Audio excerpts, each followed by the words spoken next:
Gumamit ako ng e-forms. Actually, si Microsoft Forms, meron na siyang sariling insights. So, at first, insight ni Microsoft Forms,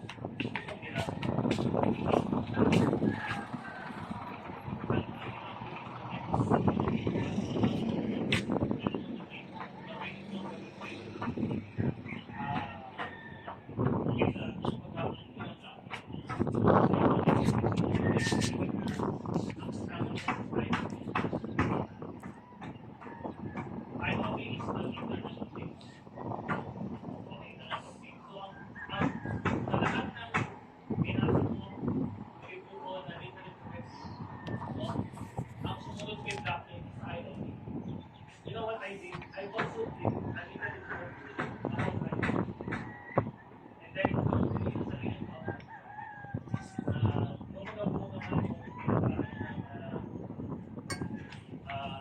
Kumbaga, napupuko ko yung aking preservation by just doing yeah, by just doing the little bit.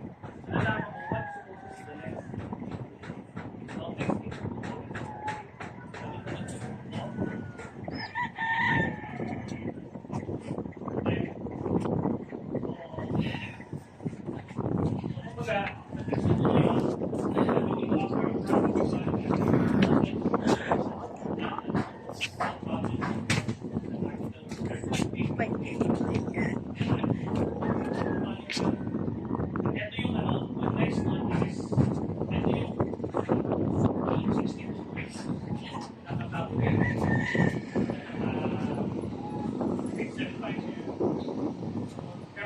what's supposed to be the next. So, next thing.